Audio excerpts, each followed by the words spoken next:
Abra as vossas Bíblias, por favor, abram as vossas Bíblias em Apocalipse.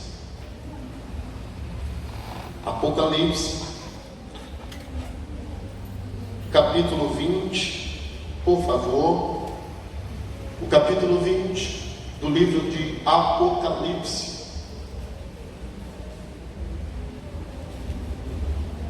E após encontrar capítulo 20, você irá localizar o versículo de número 11, por favor. O versículo é o de número 11 em que nós faremos menção, tá? E vi um grande trono branco, e o que estava sentado sobre ele, de cuja presença fugiu a terra e o céu, e não se achou lugar para eles. O verso 12: e vi os mortos, grandes e pequenos, que estavam diante de Deus, e abriram-se os livros, e abriram-se os livros,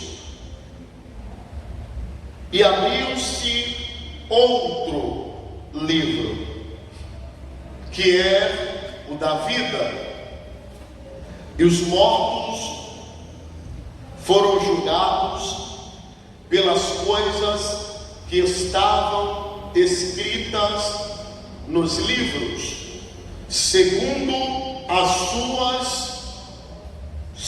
suas obras. Verso 13: e deu o mar os mortos que nele havia, e a morte e o inferno deram os mortos que neles havia, e foram julgados, cada um segundo as suas, e a morte e o inferno foram lançados no lago de fogo. Esta é a segunda morte. Queridos, eu vou pedir que volte, por favor, o versículo 11 outra vez. E logo nós perceberemos que o que João está tratando é acerca dos últimos acontecimentos para a vida dos seres humanos. Será o dia que Deus julgará a todos. A princípio, João, que vai nos revelar os segredos do juízo final, ele vai deixar-nos algumas coisas claras. Por exemplo, ele vai nos esclarecer que, além de ver um trono, ele percebe que o trono que ele vê é branco. E se o trono é branco, fala da pureza e da santidade daquele que está assentado sobre o trono. Deus é santo, e por isso o seu trono é branco. Deus é puro, e por isso o seu trono é branco.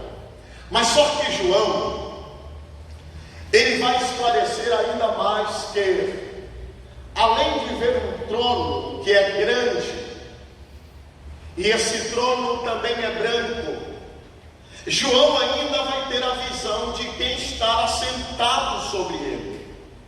João vai ter a visão de quem está assentado sobre ele. Mas Tiago, quem está assentado sobre o trono que João está vendo. Alguns escatólogos dizem que neste trono o Pai e o Filho estão juntos. Outros dizem que Jesus é que está sentado sobre o trono para julgar a todos. Outros dizem que é somente o próprio Deus que está assentado sobre este trono. A princípio, são visões de escatólogos diferentes. Cada um certifica-se de uma verdade. Uns dizem que é Cristo e o seu Pai. Outros dizem que somente é Cristo. Outros dizem que somente é Deus. A princípio, João também nos dá outro detalhe. O outro detalhe que João nos dá é que a terra, aonde estamos vivendo, e os céus que os nossos olhos enxergam, vai desaparecer. Você consegue entender isso? A terra e os céus desaparecerão e não se achou lugar para eles. Então o cenário é um cenário de difícil compreensão da mente humana. Não temos consciência do cenário, não temos noção qual seja o cenário para este dia. O versículo 12, por favor. O versículo 12.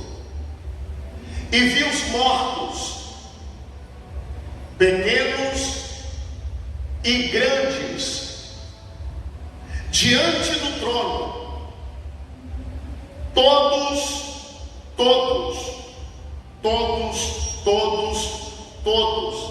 Quando eu digo todos, eu estou falando todos irão comparecer diante do grande trono branco. Os que irão comparecer diante do trono branco serão os grandes, serão os pequenos,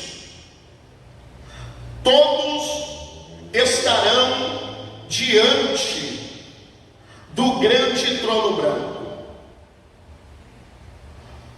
O todo que eu digo serão os ricos, os poderosos, os humildes, os pobres.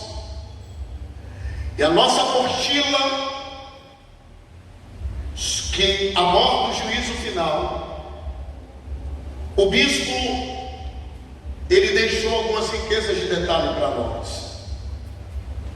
A princípio, quando ele diz que todos estarão lá, ele fala os poderosos, os grandes, os ricos, os mauricinhos, as patricinhas, os presidentes, os governadores, os senadores, os deputados, os desembargadores, os juízes, os nobres, os famosos, os artistas, a elite do nosso país, a elite do nosso mundo estará lá, a nata, todos serão postos lá, sem autonomia da vontade. Ou seja, não haverá desculpa, não haverá como alguém escapar deste dia. A princípio, o mar vai dar os seus mortos, o inferno seus mortos. A morte dará os seus mortos. Então todos irão comparecer perante este grande trono.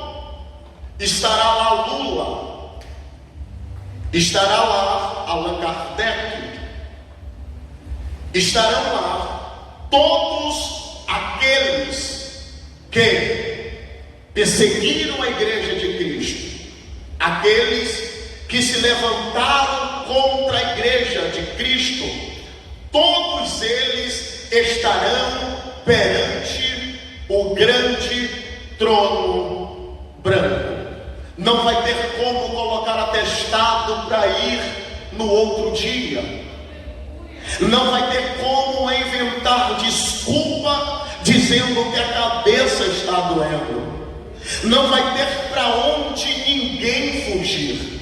Primeiro porque a terra e o céu se desfarão. Então não vai ter para onde ninguém se esconder. Queridos, quando eu falo que todos estarão lá, tem escatólogos que dizem que, principalmente, o Antônio Gilberto escreveu um livro muito rico, que é o Calendário das Profecias. Você encontra esse livro na CPAD. Ele diz que diante do grande trono, até os fiéis a Deus, até os fiéis que não se corromperam, estarão lá. Mas Tiago, os que foram arrebatados, os que foram fiel a Cristo aqui na terra, estarão lá? Todos estarão. Mas qual é a diferença do todos estarão? É porque a igreja tem certeza para onde vai. Eu vou repetir isso aqui para alguém entender. Todos estarão. E aqui dizem que se cumpre uma profecia: as ovelhas estarão à direita e o bode estarão à esquerda. E eu me lembrei do que eu li alguns meses atrás,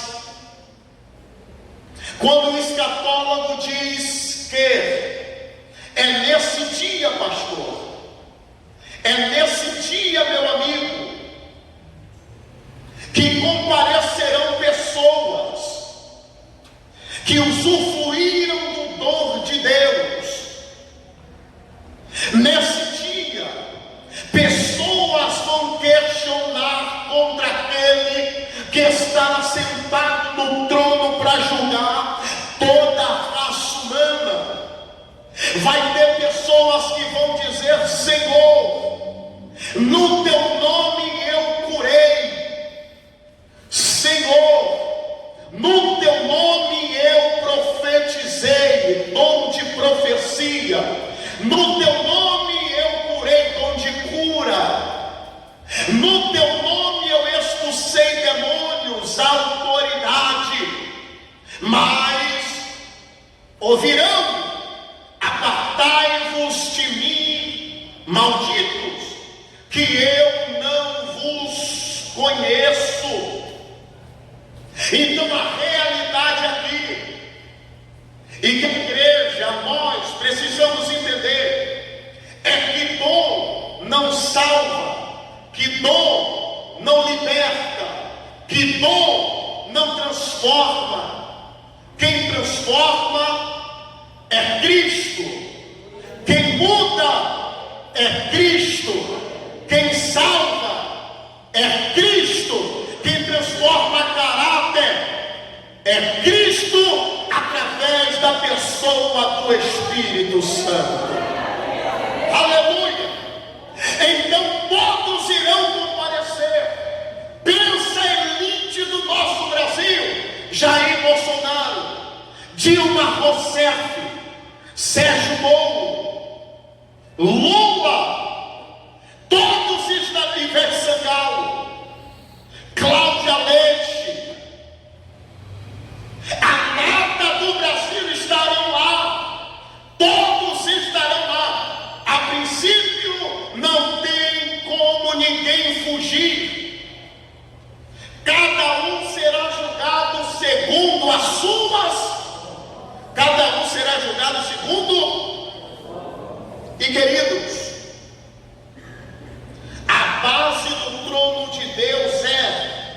justiça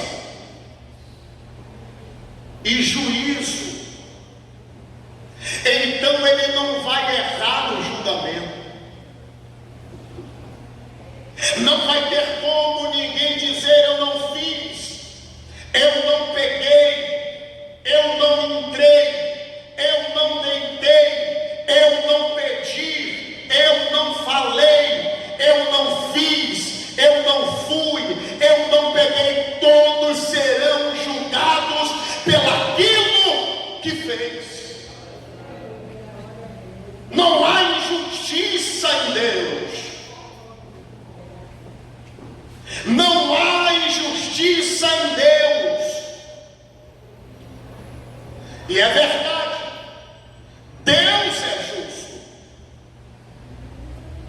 e Ele retribui a cada um segundo aquilo que fazemos. Aí o texto segue mais adiante: se todos estarão lá, todos estarão lá, grandes e pequenos. E abriram-se os livros, e abriram-se os livros. Escatólogos dizem que aproximadamente entre 7 e 8 livros. Quantos? 7 a 8. O primeiro deles é o livro da consciência. Anote isso aí. O livro da consciência. Tiago me dê base bíblicas para isso. Romanos 2, versículo 15. Romanos 9 e o versículo 1.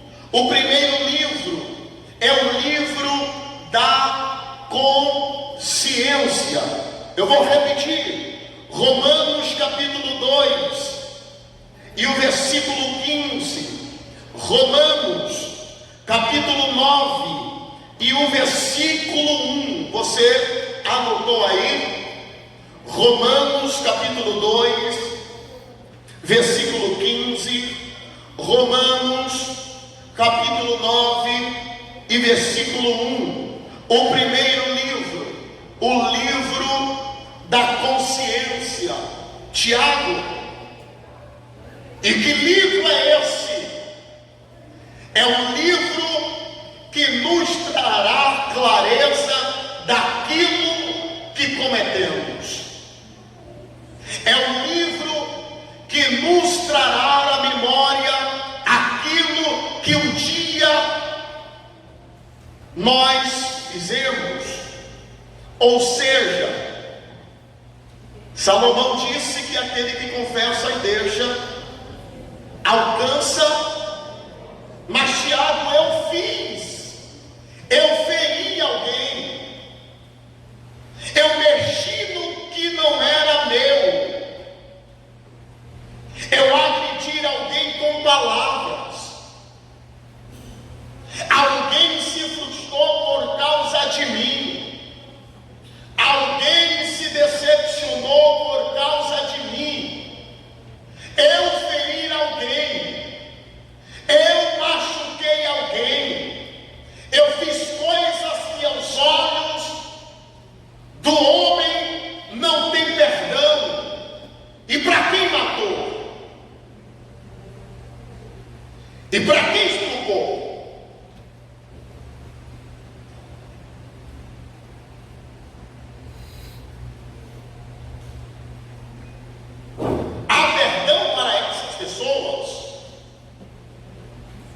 O que foi feito será lembrado.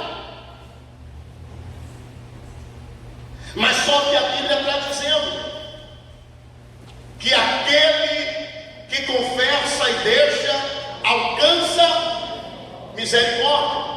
A primeira epístola de João está escrito: filhinhos, não pequeis, mas se pecardes, tem um advogado justo e fiel junto ao Pai.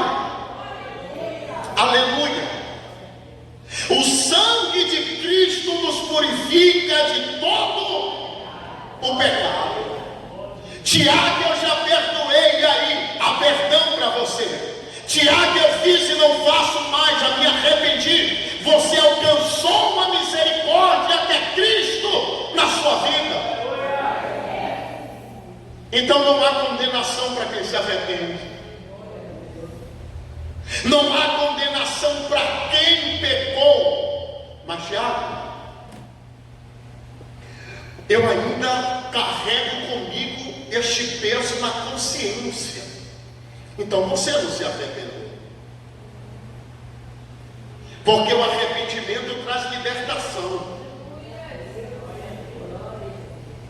Você pegou isso aqui?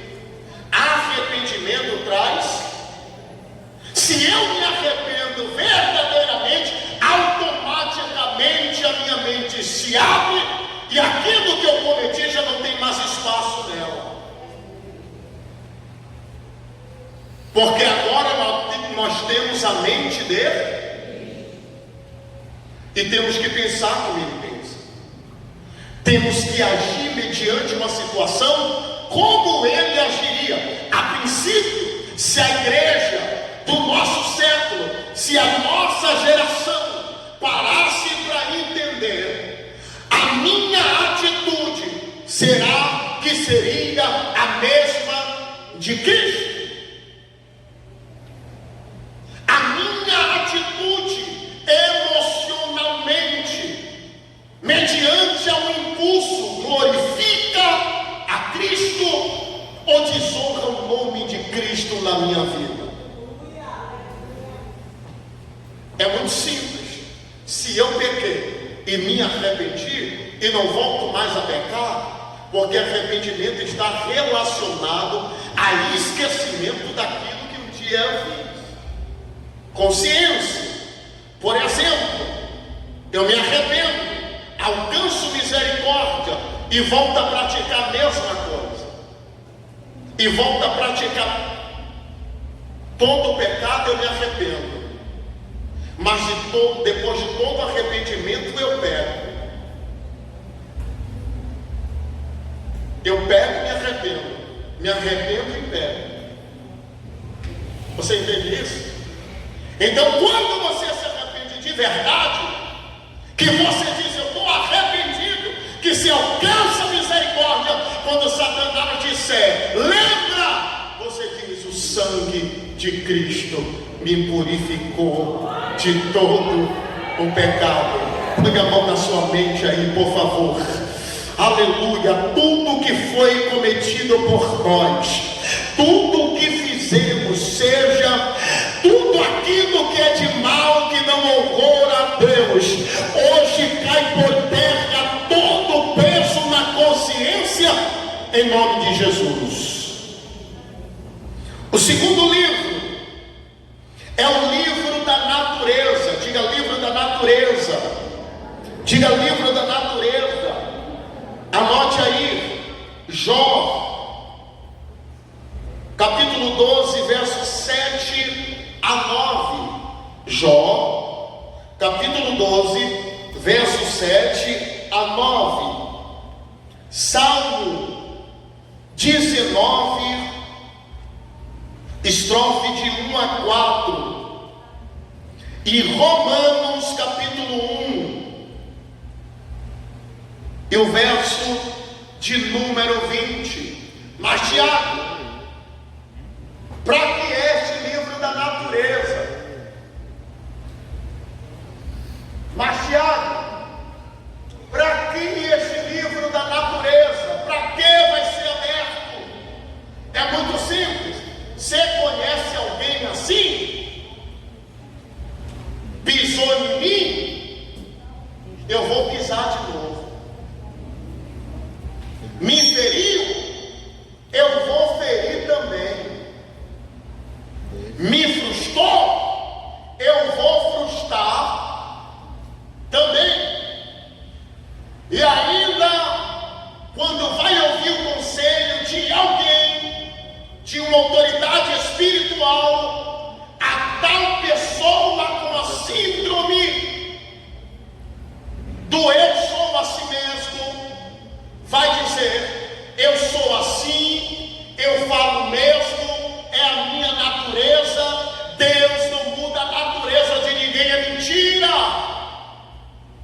É mentira. É mentira. O Espírito Santo. Você sabe o que Deus disse para Saul através do profeta Samuel? Quando você descer, você vai encontrar um rancho de profetas. Tu vai entrar no meio deles. Tu vai profetizar com ele. E o Espírito de Deus descerá sobre ti. E quando o Espírito descer sobre ti, te transformará em um novo homem. Eu passei retalhando. Então o problema nunca está no diabo. O problema nunca está em Satanás, demônio, no sujo, no capiroto, no maligno, naquele que não vale nada. Não. Nem tudo é o diabo. O problema está no caráter, que precisa ser tratado. Jesus, irmão, por favor. Você viu o nosso líder aqui ontem? Você conhece a história dele? Você não me conhece, mas eu afirmo e certifico a vocês que o Espírito transforma a natureza do homem. Não é a sua natureza, é você. O problema não está em sua natureza, o problema é você. E este livro aqui, que será aberto, o livro da natureza, é quem vai julgar as nossas impulsões.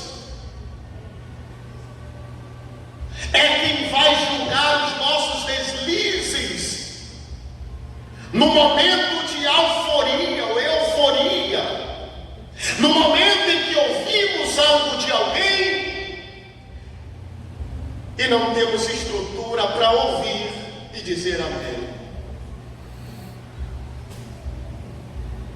Não temos estrutura para pedir perdão. Irmão, escute isso aqui. Olha para Cristo. Pensa em alguém que abraça e chama de amigo quem ele sabe que vai o trair. O que é que você faria contra alguém que você tem certeza vai me trair? O que é que você faria com alguém que você sabe que através dele você vai sofrer? Qual seria a nossa atitude diante da situação? Mas porque Cristo chamou de amigo um traidor? Natureza.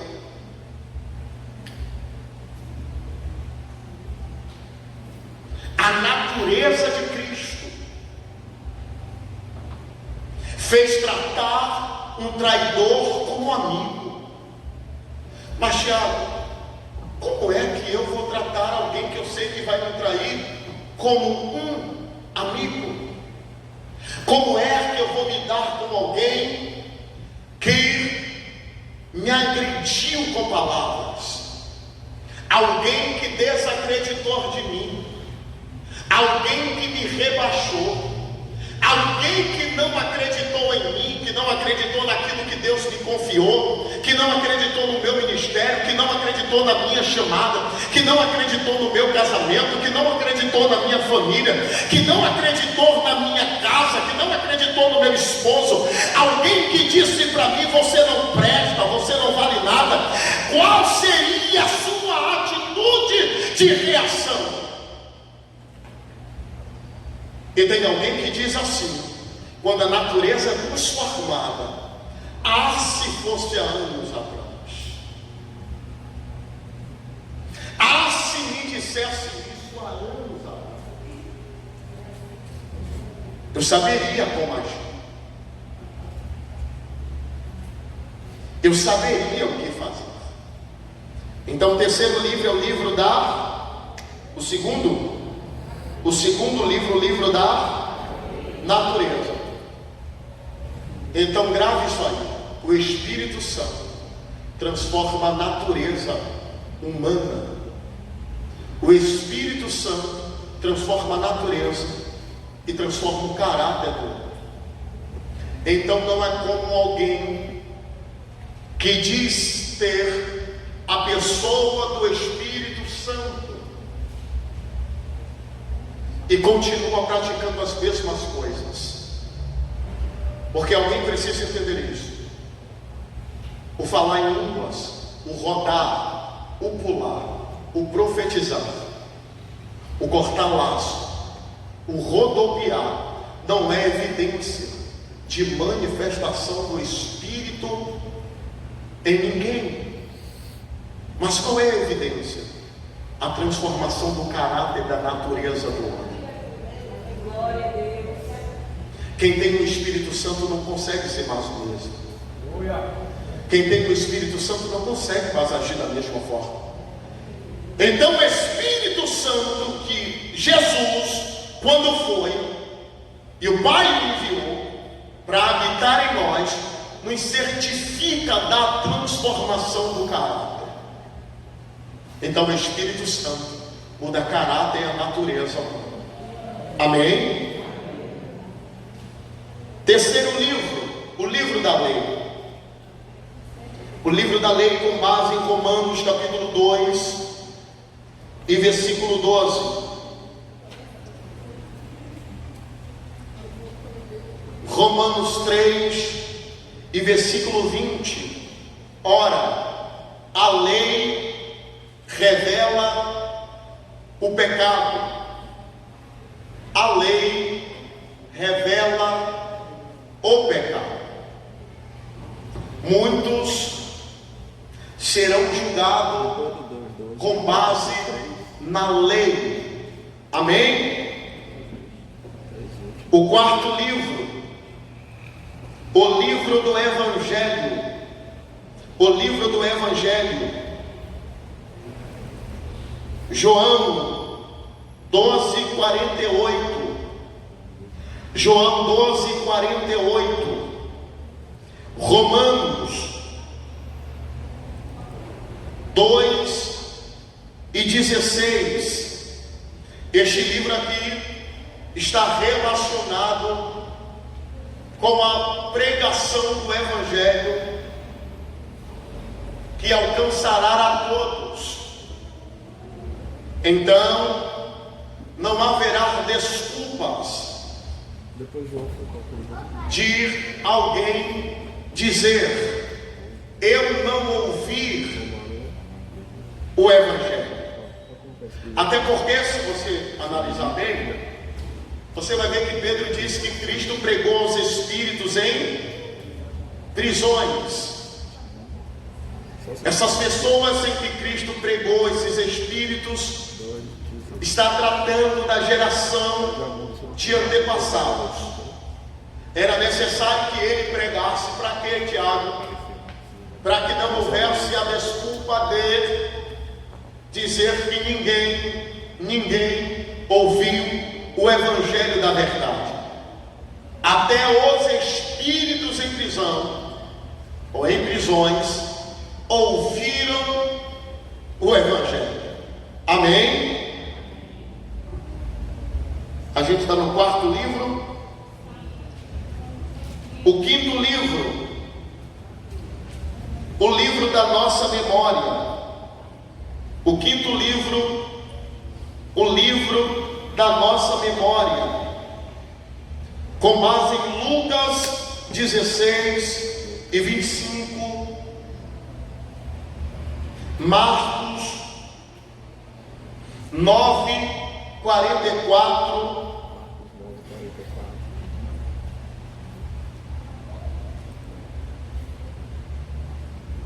Lucas 16:25 e Marcos 9:44. E a verdade Este livro aqui da memória tem relação, segundo alguns escatólogos, Eu cliquei aqui, ele veio para cá. com a alusão ao remorso constante 9:40. com que as pessoas passaram ao inferno. Remorso está se tratando daquilo que alguém está sofrendo consequência do que cometeu, está arrependida, mas só que o arrependimento vem tarde demais. Você conhece a parábola muito bem do rico e Lázaro. Do rico e Lázaro. Lázaro foi salvo, porém o rico não. Lázaro era pobre e o rico era rico. Mas isso aqui não tem nada a ver falando com condições financeiras, tá? Não tem nada a ver. Nem todo mundo foi chamado por Deus para ser rico, tá? Entenda isso aqui. Mas também não para ser miserável, para viver. Uns foi chamado para ter e ajudar a quem não tem, mas tem outros que vai ter uma vida social estável. Mas esse texto aí do rico e Lázaro não está associado à questão de o rico vai para o inferno e o pobre vai para os céus. Isso não tem nada a ver, tá? O pobre foi porque ele se manteve fiel a Deus, tá? O pobre, mesmo na pobreza, na miséria que vivia, se manteve fiel a Cristo. E por isso, quando morreu, ele foi para o seio de Abraão. O seio de Abraão foi o período ou estado que aqueles que morriam servindo a Deus iria ou ia. Mas quando Cristo morreu e a terra tremeu, sepulcros se abriram e muitos corpos de santos ressuscitaram com ele, então o seio de Abraão, que acredita-se que era debaixo da terra, você está aqui? O seio de Abraão, que acreditam que seria debaixo da terra, o que separava o seio de Abraão do abismo, ou seja, do Sheol, do lugar dos mortos, era um abismo. Mas quando Cristo morreu e ressuscitou, o seio de Abraão, que era aqui, se torna agora um paraíso lar. Então quem morre com Cristo não, quem morre com Cristo não sobe. Amém? Você está aqui não? Eu vou repetir. Quem morre com Cristo agora não mais sobe. Amém, irmãos? Glória a Deus. Sexto livro, o livro dos Atos dos Homens. Malaquias 3,16, Marcos 12:36, Lucas 12:7, Apocalipse capítulo 20 e versículo de número 12. O sétimo livro, o livro das obras. Oi?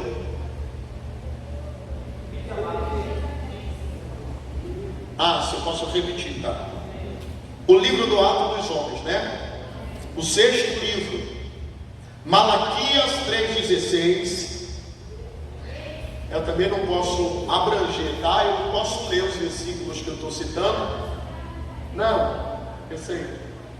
Eu não posso ler e abranger os versículos citados e explicar cada um deles, tá?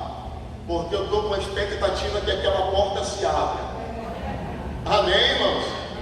E eu passo o microfone para quem é de direito. Mas ele está em um compromisso.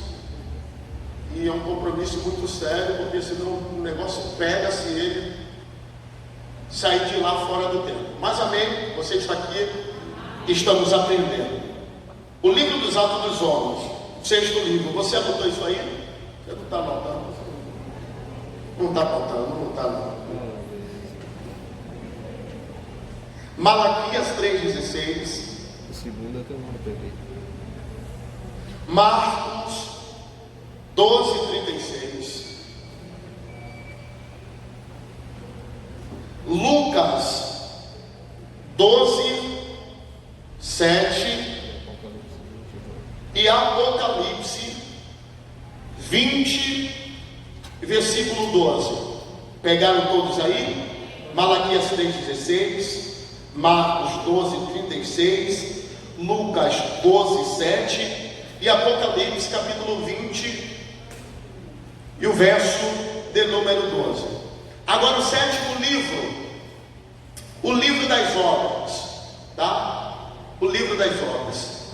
Em Apocalipse mesmo você vai ver sobre o livro das obras.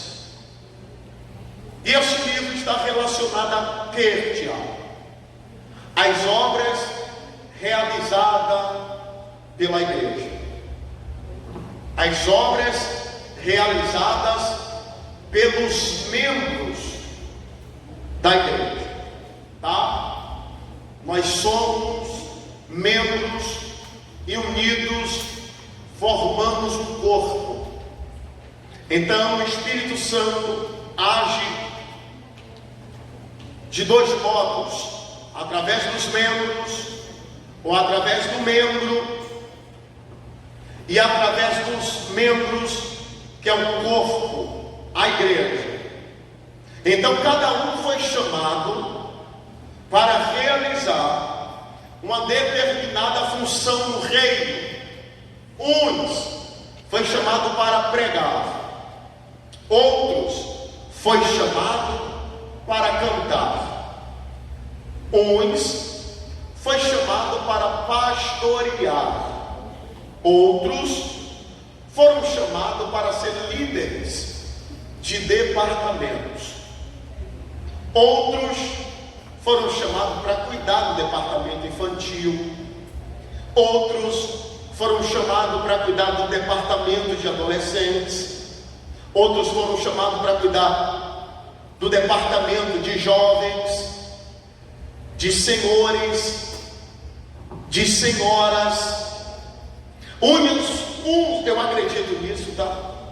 Eu acredito nisso porque existem pessoas que gostam de adorar a Deus através das danças, tá? E algumas pessoas certificam-se dessa chamada relacionado a algumas questões de textos bíblicos, como Davi dançou, bailava no Espírito, Miriam, e dentre outros. Aí a gente não pode questionar. Cada um adora a Deus da forma que pode adorar, desde quando a adoração seja aceita. E adoração não tem relação, tá? Adoração não tem nenhuma relação com abrir a boca. Adoração não tem nenhuma ligação com abrir a boca. Por exemplo, glória a Deus, aleluia, ou cantar. Isso não é adoração. Adoração vem de uma expressão grega que quer dizer proxneu, ou próximo, que quer dizer prostrar-se, render-se e reverenciar e beijar a mão. Então, quando alguém quer adorar a Deus, alguém se prostra, se rende reconhecendo que não é nada e está diante de uma autoridade e reverencia. Quem adora a Deus é quem se prostra, reverencia. Quando alguém diz eu vim para o culto para adorar, quando o celular dele toca, a adoração acaba. Louvor não é adoração. Louvor não é adoração. Tem gente que louva, mas não adora. Aleluia! Glória a Deus! Você está aqui não? Tem gente que louva,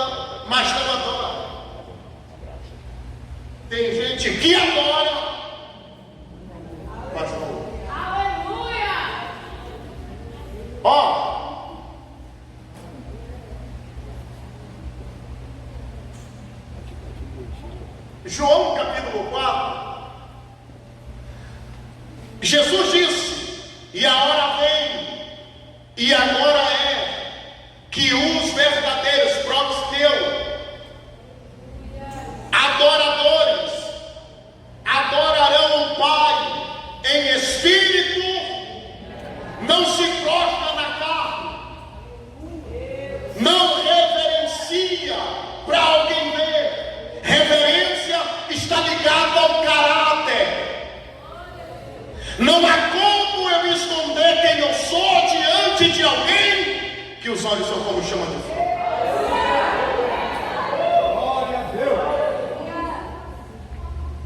Levante a mão em nome de Jesus e dê um glória para ele. Meu bispo diz: dá uma rajada de glória para ele. Aleluia. Então entenda isso aqui. Uns foi chamados para exercer funções. Tiago, eu sou levita. Eu fui chamado como levita, mas você nunca limpa a igreja. Você toca na igreja, me perdoe quem toca, mas você nunca tirou um dia para vir limpar os instrumentos da igreja.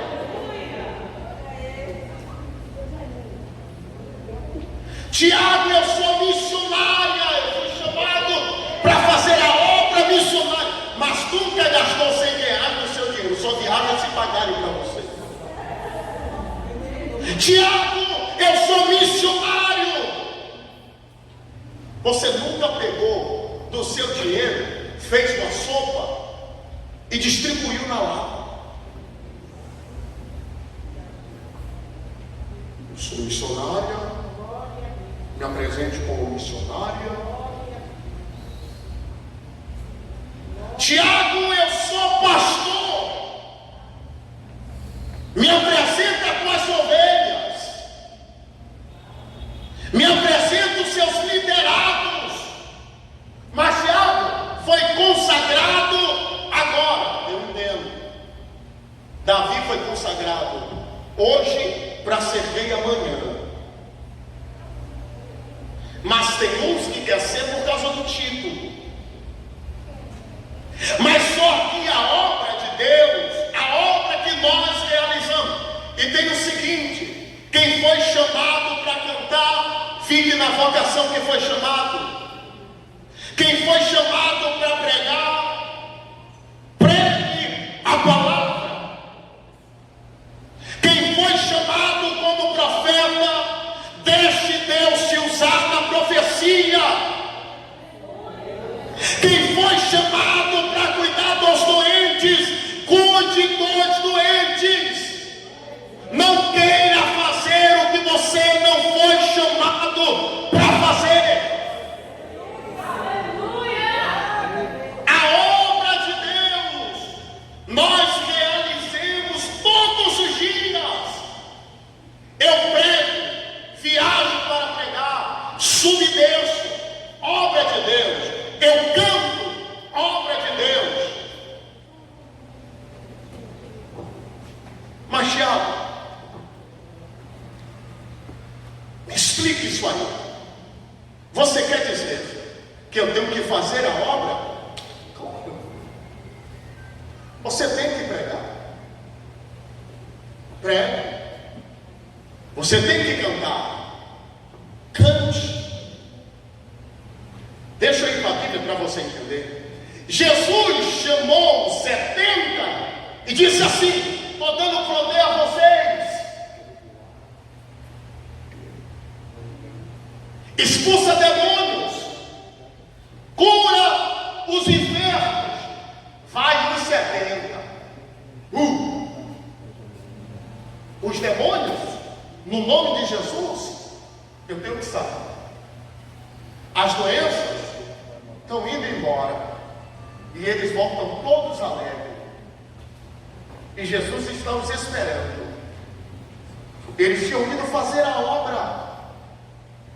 Eles tinham ido curar os enfermos. Eles tinham ido livrar os cativos aprisionados no reino espiritual. Eles chegam alegres.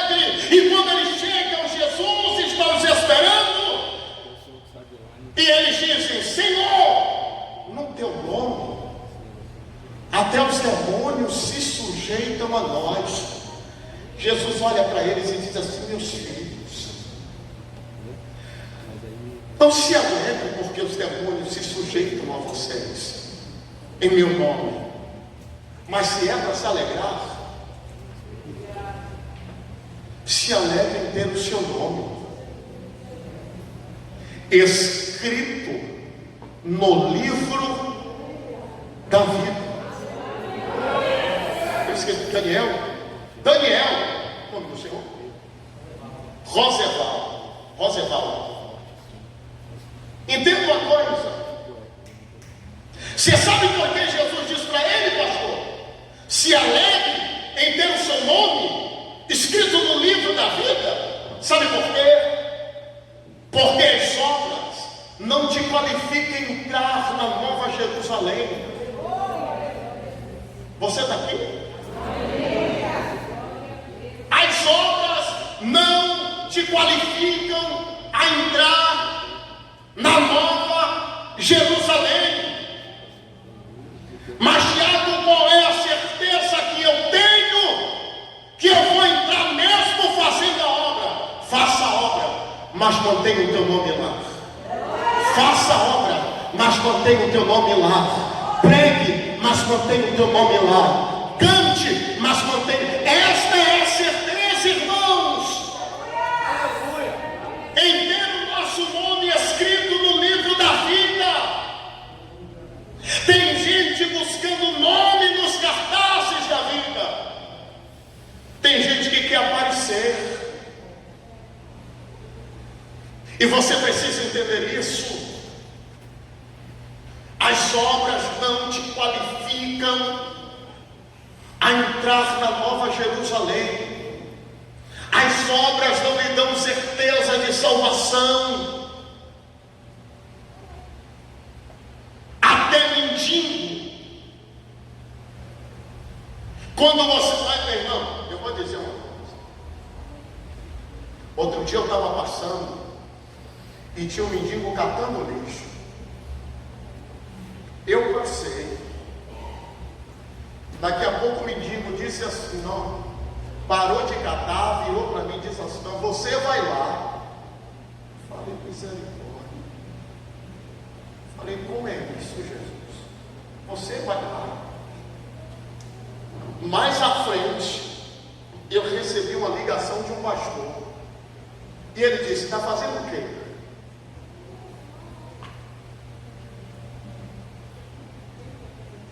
E aí eu entendi que até o mendigo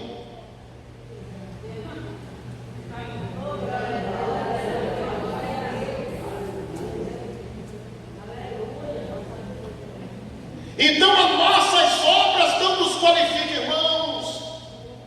Tem gente que prega muito, mas vai passar a sua eternidade no lago de fogo e enxofre.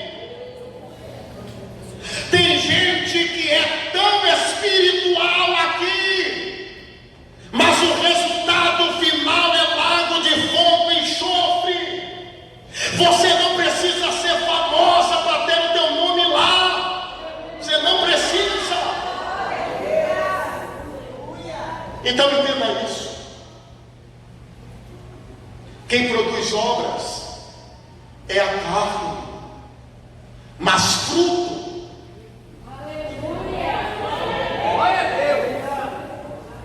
Eu vou repetir. As obras é resultado da carne,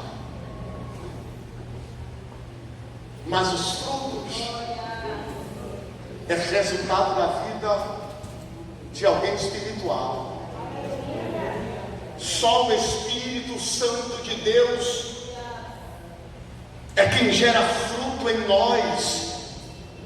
E quais são esses frutos? Caráter formado, domínio próprio, mansidão.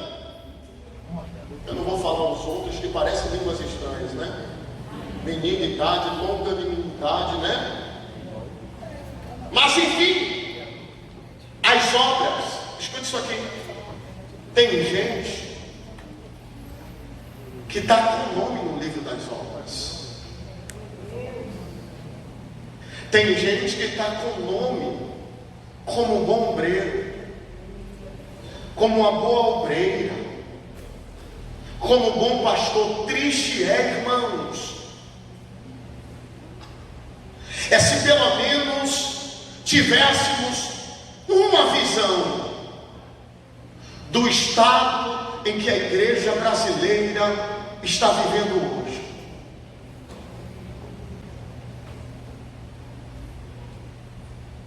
O sétimo livro, o livro das obras. O oitavo livro, o livro da vida. O livro da vida. Salmo 69, parágrafo 28. Daniel, capítulo 12 e versículo 1. Lucas, capítulo 10 e o verso 20. Filipenses, capítulo 4 e versículo 3. E Apocalipse, capítulo 20 e o versículo 12. Põe Apocalipse 12 aí, o versículo 12 de Apocalipse, por favor. O capítulo 20 e o versículo 12, por favor. Por favor. Já está aí. Não deu para pegar todo mundo. Apocalipse capítulo 20 e o versículo 12. E vi os mortos, pequenos e grandes, que estavam diante de Deus, e abriram-se os livros, e abriu-se outro livro, que é o da vida. E os mortos foram julgados pelas coisas que estavam escritas nos livros, segundo as suas obras. Verso 13. E deu mar aos mortos que nele havia, e a morte e o inferno deram os mortos que neles havia, e foram julgados cada um segundo as suas obras. Verso 14. E a morte e o inferno foram lançados no lago de fogo. Esta é a segunda morte. Aí é a morte da alma, tá? A morte da alma. Nós que servimos a Cristo morremos quantas vezes? Quantas vezes?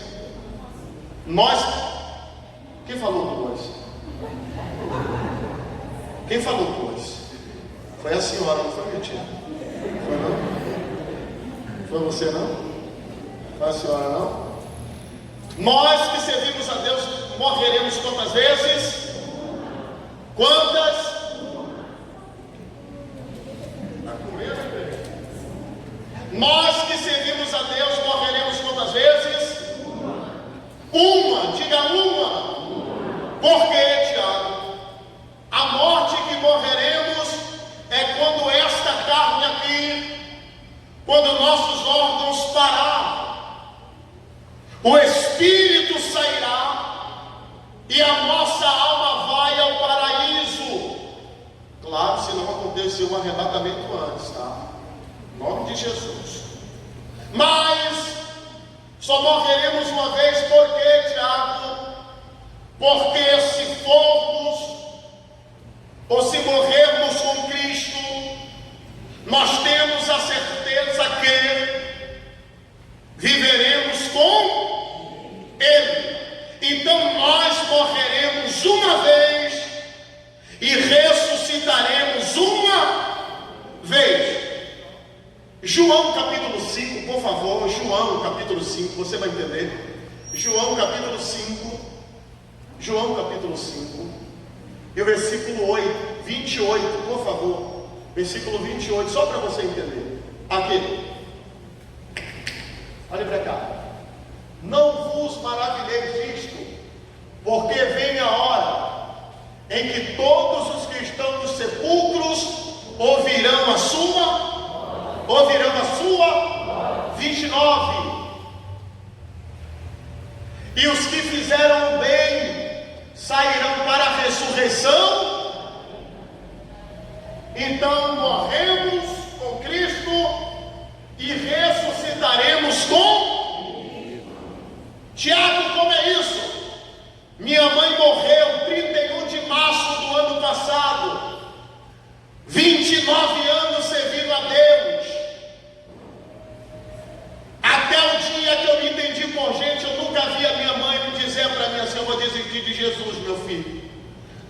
pelo contrário, ela falava para mim: meu Deus vai me ajudar, meu Deus vai me ajudar, meu Deus vai me ajudar. Ela morreu com Cristo. Quando a trombeta soar, quem é que vai primeiro, eu ou ela? Os sepulcros vão se abrir, ela vai subir. Linda, que ela era vaidosa, gostava do cabelinho assim meio, né? Ela passava um coque, a gente falava: tá muito branco, minha mãe. Os batom forte assim que ela gostava. Então ela vai ressuscitar. Ela morreu uma vez e vai ressuscitar uma vez. E os que fizeram bem sairão para a ressurreição Nós morremos uma vez, ressuscitaremos uma vez, mas ressuscitaremos para a vida. Amém? Já vou terminar. Estou esperando o bispo chegar. E os que fizeram o mal para a ressurreição da condena, tem tradução que diz que é para a morte, né? Na condenação da morte. Então, quem morre sem Deus, morre aqui. Morre aqui. O corpo. Mas no dia do juízo, se o nome dele não estiver lá, claro que não vai estar, que ele morreu sem Deus. Ele vai passar pela segunda morte. E esta segunda morte é a morte da alma. Tormento eterno. Deixa eu falar. Então nós morremos uma vez e ressuscitaremos uma vez. Estamos falando do livro da vida. Pois bem, todos aqueles, volte em Apocalipse, por favor. Apocalipse, o verso 15. Verso 15. Isso. E aquele que não foi achado escrito no livro da vida foi lançado no lago de... Ah, chegou. Agora o Senhor vai esperar só terminar aqui. Venha. Fica aqui. Já vou passar para o Senhor. E aquele que não foi achado escrito no livro da vida foi lançado no lago de fogo. E qual é a qualificação da certeza da nossa salvação eterna para a vida? É ter o nosso nome escrito no livro da vida. Mas Tiago, eu não tenho uma casa na Barra, mas teu nome está lá. Tiago, eu não tenho um carro do ano 2020, mas teu nome está lá. Tiago, a minha conta bancária não está cheia, mas teu nome está lá. Tiago, eu não tenho o que eu quero, mas teu nome. E para mim terminar aqui, eu vou te explicar. Havia 12 tribos em Israel. Quantas tribos? Quantas tribos? 12 tribos. Cada líder de tribo, você está aqui? Cada líder de tribo possuía um toledote. E o que é um toledote? O livro das gerações, o livro da genealogia. Então, Josevaldo, Filipe, eu mesmo, Tiago, se eu chegasse para o Senhor, líder da tribo de Judá, e dissesse assim: é o seguinte, Josevaldo, eu tenho que desfrutar das bênçãos destinadas à sua tribo. Você não vai deixar ele entrar automaticamente. Era aberto o livro da genealogia. Perguntar: quem foi seu bisavô? Quem foi seu tataravô? O nome está aqui, seu nome está aqui, o nome do seu avô, do seu tataravô, do seu bisavô e do seu avô está aqui. O nome do seu pai está aqui. E seu nome está aqui. Então entra, porque você faz parte deste povo. Você entende? Então, para desfrutar de algumas bênçãos destinadas a cada tribo, e qual é a bênção maior para a igreja? Moisés disse assim, quando o povo pecou: Deus, se o Senhor não perdoar o teu povo, risca o meu nome do livro. Deus tem um livro desde quando Adão foi criado. Então, desde quando Ele nos escolheu dele, o nosso nome está. Josevaldo está lá, Bispo Edson está lá, a igreja Medaberel está lá, Pastor Hélio, o seu nome também está lá, o nome de Adriano está lá, o meu nome também. Aleluia! Amém? É mais importante ter o nome escrito lá do que ter o nome no papel. Amém? Que Deus te abençoe. Que Deus te guarde.